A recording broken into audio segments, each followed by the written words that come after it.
High in the Idaho mountains, an entire mining city was left behind. All the buildings still stand. Mine entrances still remain. Equipment still scattered across the slopes. Today we're exploring everything that still remains of White Knob and the forgotten mines above.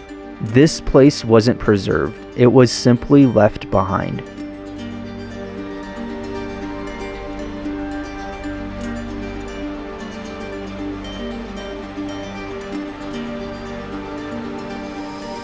Down below us is Mackay, Idaho, which is a pretty desolate town for being way out in the middle of nowhere.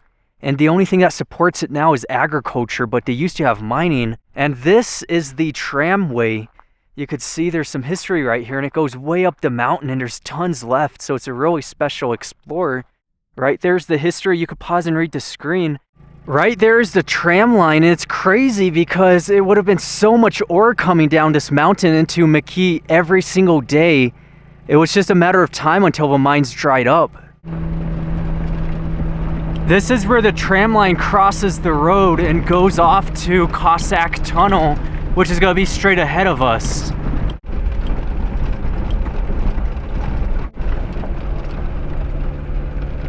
We've reached the lowest part of the operation, which is Cossack Tunnel.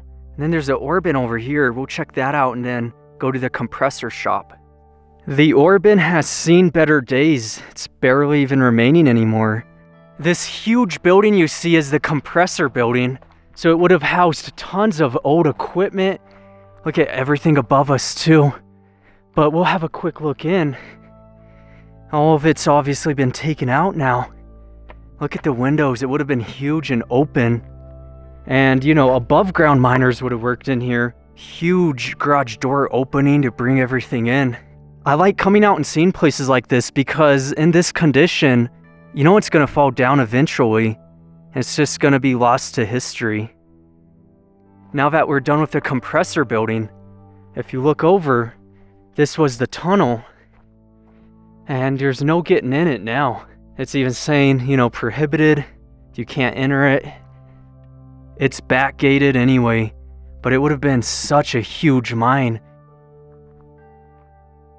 These are some old photos. So 1907, that's what the building looked like. And then, looking over, this was the crew, the people who worked underground. That was taken in 1920. Oh, a couple other buildings too. This would have been the workshop.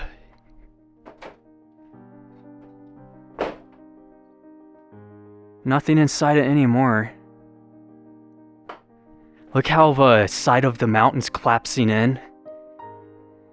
That's crazy to see. And that's where they would have kept tools, you know? Tools and bolts and everything else they needed was in these small cubbies just on the side of the building. And they're all along this, just lined up. Alright, now let's leave the tool room and go to the next building. This was the tool shed, so it was for storage of the tools. So it makes sense to have it adjacent. And we're gonna go in. So basically it's just a storage room. Nobody would have really spent too much time inside of it.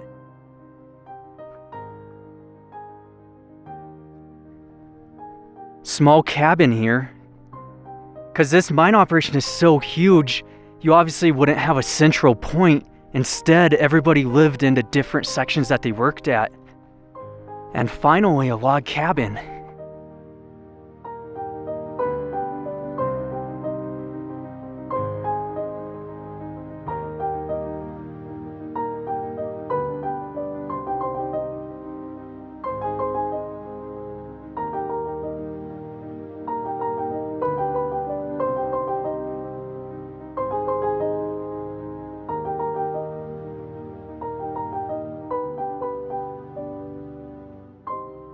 I love seeing all these buildings to think about how significant this mine was and what it meant for just the whole US, for what they provided, what they extracted from the mountains.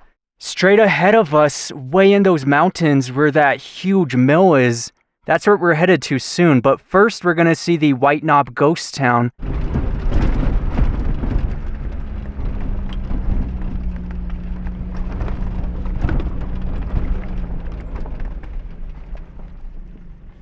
We got a cabin just coming up to White Knob.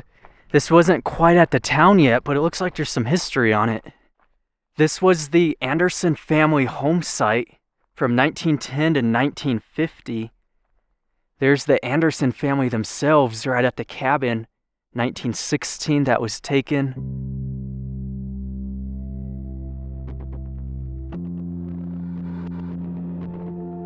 And here's the cabin, so let's go in. Anderson cabin. It's empty. They did some work on the roof, that's all fresh wood. This would have been a small place, you know, would have been rough. Site of 1916 Anderson family frame house, so I'm curious what the difference between their normal cabin and a frame house was.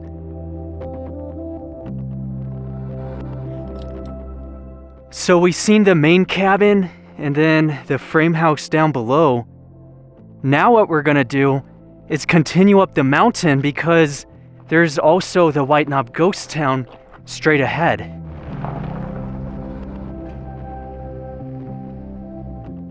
We are freaking climbing right now. Look how high up we are, and we've now reached the Horseshoe mine and Taylor family home and sawmill, which is going to be down below. So we're going to see the sawmill first and then the mine, which is right adjacent, but really neat area. And this is a depiction. So you got Taylor family home, sawmill site, which is all overgrown now. So that would be those trees right there. So we'll explore all of that, the bunkhouse, the barn, flotation device, electric poles, shop generator, mine shaft entrance. Cool, we could see all that right now. It'll be a good explore, and it's all below us, and they did have electricity. That's what's crazy. So that power line you've seen coming up, this is where it leads. It comes all the way up to this area, and it dead ends. The Horseshoe mine, on the other hand, this is a picture of it from 1920.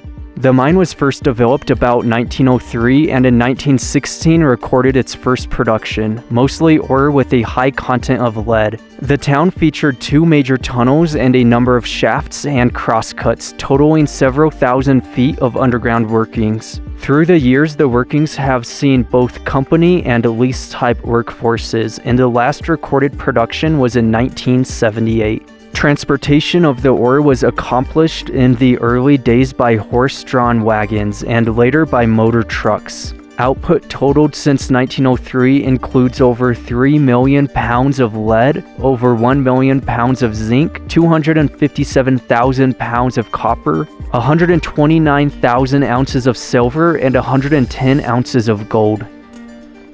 Check it out, you guys. We're now at the Taylor family sawmill. And then their own home was to the right of us.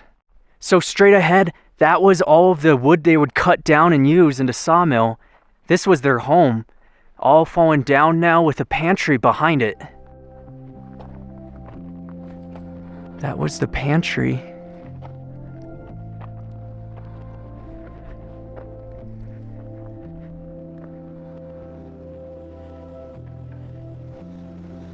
And then if you look down, that's where they lived.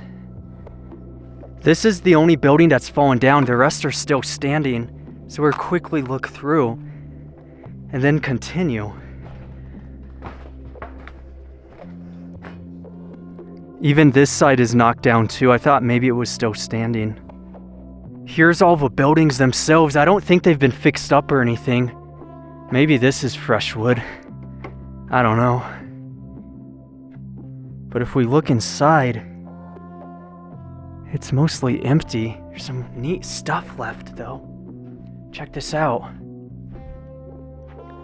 The old shoes.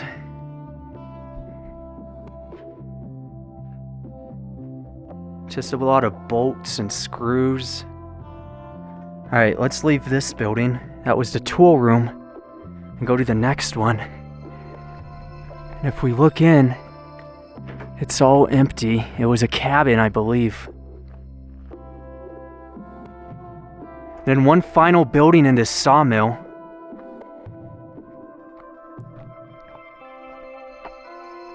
We'll look into the last one, and this is a house. There's the kitchen with some shelving. Yeah, next room. It was a bedroom. They left behind a couple mattresses. That's cool.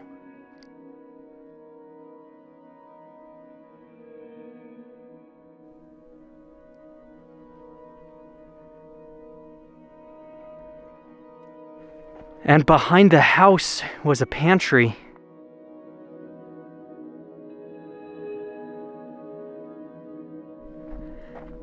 Now we're heading to the mine.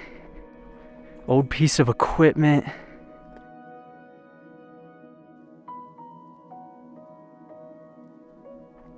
The transformer, it's all overgrown, but I wonder if you could get this place working again, because the power line doesn't look that bad. None of it's fallen down. And we made it. Here's the mine. Let's have a look around. We'll start with this small tool room, then make our way over. And what I like is it looks like stuff is left behind. It was like a electrical room.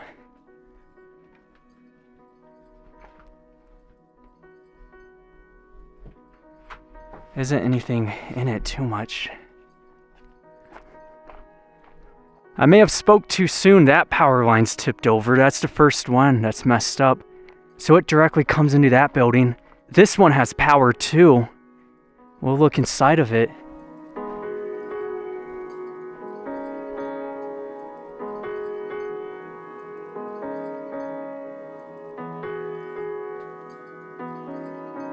What would have this been? What do you guys think?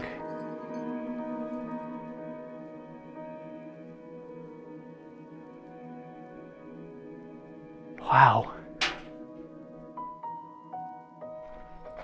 Continuing in the same building is this massive engine.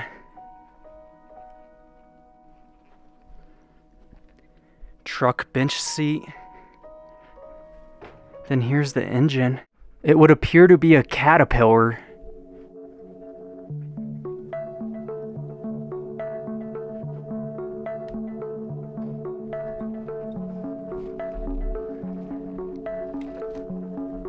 There's the front of it.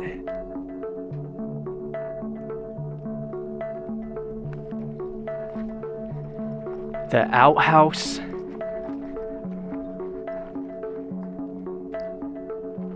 See, that's the last building we're gonna see before we continue to White Knob. We'll look at it in a second, because first I want to walk out on this waste rock and see if there's anything else. Tons and tons of waste rock.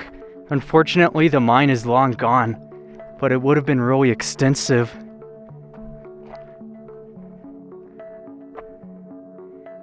Yeah, nothing else.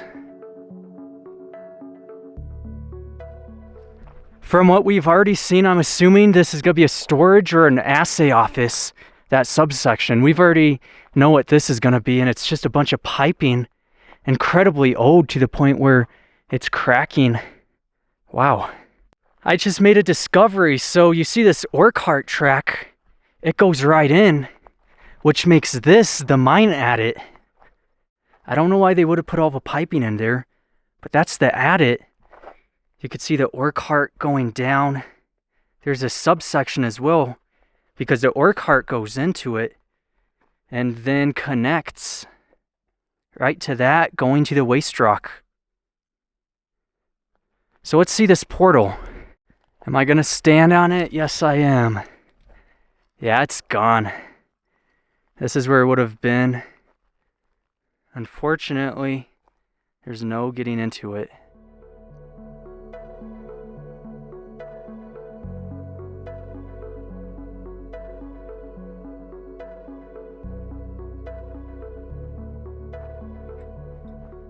If we go on in, it's a storage area, workshop.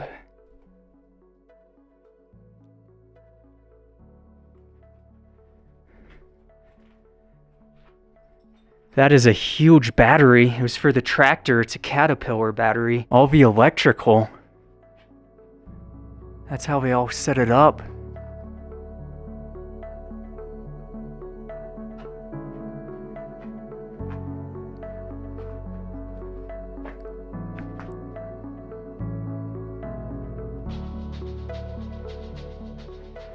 Well, that wraps up the mine operation. And another battery on the ground. Same thing. So we'll keep going. Interesting. Last room. Just a small storage. Let's get through. So we've seen the mine operation. It's interesting that tunnel, there's no incline shafts or connecting tunnels. That portal was the only way in and out.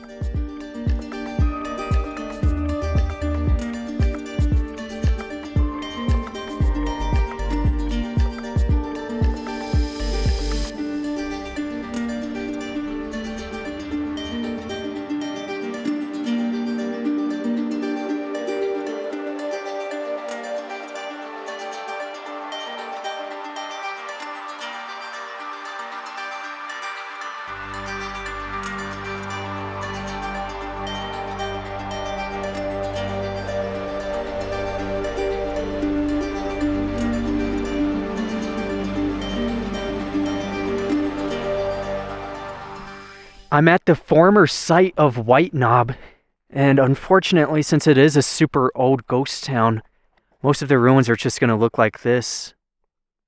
Here's the other unfortunate thing, a lot of it's on private property, so we can't actually get to it.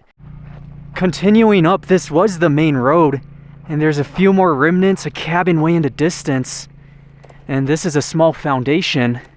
I just want to see a few remnants to give you guys an idea. The official town site of White Knob. And there's a couple photos, even though they're super blurred. 1907 with the stagecoach. I can't even see what that would have been. A pantry and then the homestead. It's difficult to get an idea of how huge this town was because of how overgrown it is. Oh, that's so cool. Check it out. Toy car almost of a pickup truck. I'd love to know how old that is. The cabin of a truck.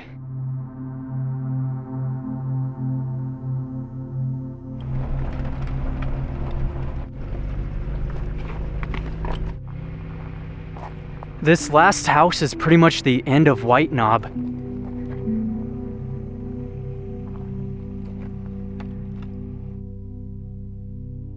Right above the White Knob ghost town is the Tramway head house, which basically means where the tramway begins. This is where they would have sent all the ore down the mountain.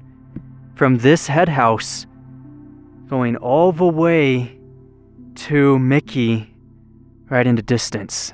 So someone's job, or at least a couple people, was to work in this Tramway head house, and they would just load up ore into buckets to bring down the mountain. No way, this is one of the ore buckets.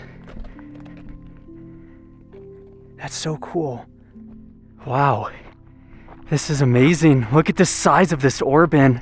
Unfortunately, we can't go inside. Private property, we can't go into it. They probably don't want people getting hurt.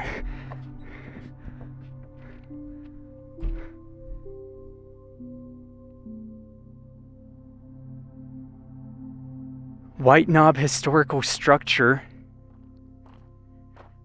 Just saying to not break the rules, don't go in.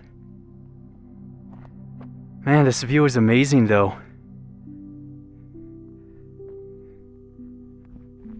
This is the largest ore bin I've ever seen. Just the amount of material it would hold is insane. And then you look down at the foundation, what it was built on. Right there's a trestle that would come right into this ore bin area to bring the material.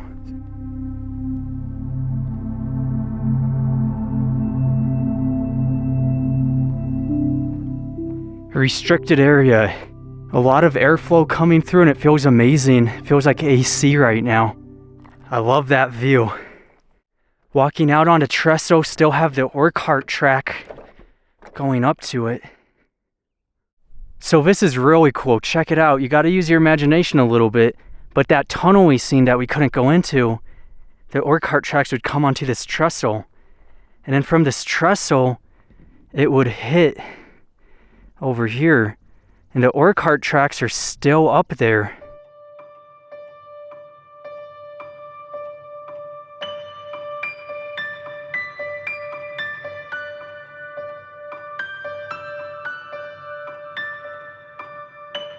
White Knob was a copper mining town established in the early 1900s above Mackay, Idaho. The area saw rapid development after high-grade copper was discovered in claims like Cossack, Greenhorn, and Gold Hill. By 1902, the White Knob Mining Company had built a 2.5-mile tramway to haul ore down the mountain to Mackay, where it was loaded onto rail cars for smelting.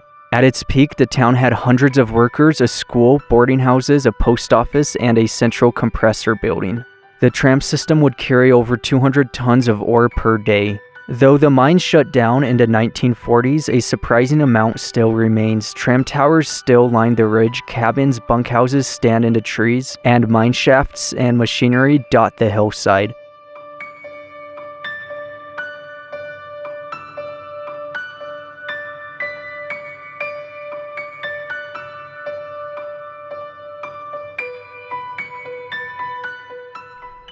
We're now leaving to keep exploring around, but it's just so amazing to see these ruins and the decay on this. That's an old bunkhouse. The people who worked these mines and the tram head, this is where they lived. There's also a couple other bunkhouses down the road.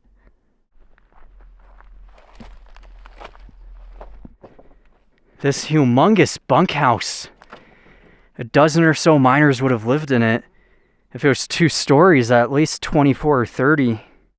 I'm driving up to the next ruins and I looked down and there's another bunkhouse. No way that was the stairs going down. Look how steep it was.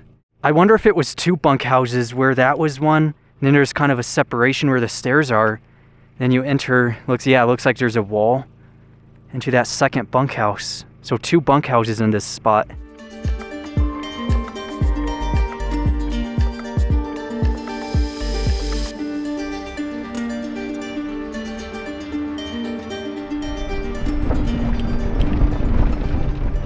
So in this area, there's upper ruins and lower ones. We took the road to the lower ones, and we'll see the upper ones right after.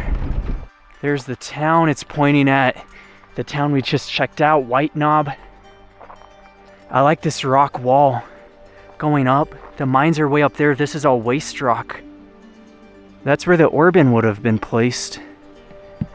Then an old building. This was the Shay ore bins and loading site. We could see some photos. Electric mining railroad loading at the bins. Wow. Look at the size of that. I thought maybe a small ore bin, but no, that's a whole system with the tramway coming down to a massive ore bin operation, all sitting right here.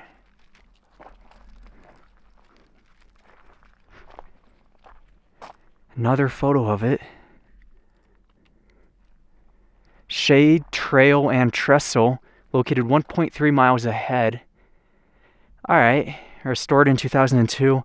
We might make it. The only problem is it's a side-by-side trail. Yeah, no full-sized vehicles.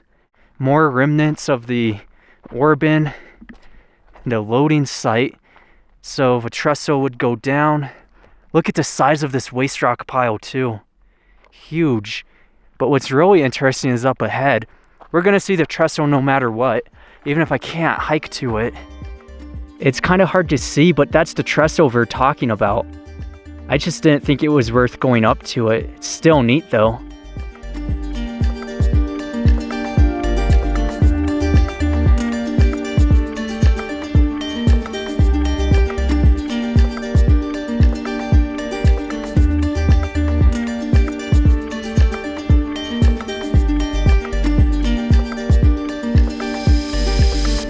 Now what we're gonna do is we're gonna take a left and explore the upper ruins of this mine.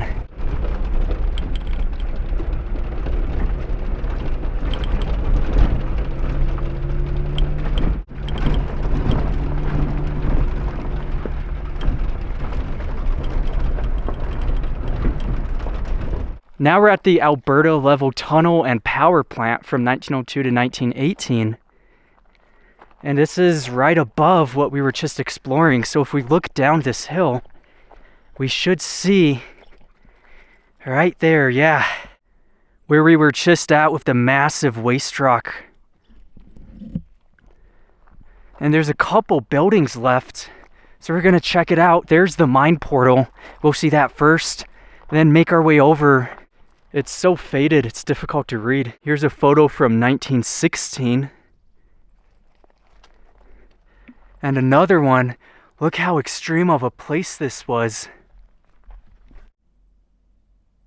So what that's talking about is right here. This was the tramway where the Orben would have been, going all the way up this, with another little spot there, then an Orben with a couple buildings, and way up top, look at even more buildings.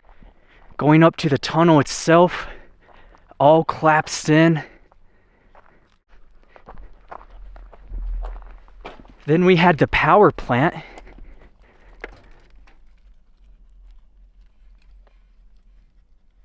The last building, don't get me wrong, I love exploring, but I'm just trying to get out of here. I've been exploring all day today, back to back, but look how this flooring has just come up. Nothing inside anymore. The two buildings at this level, and that's it. Let's get going. We'll look over real quick. I'm gonna go down the mountain now. Get back late tonight, but that's all right. That is amazing overview.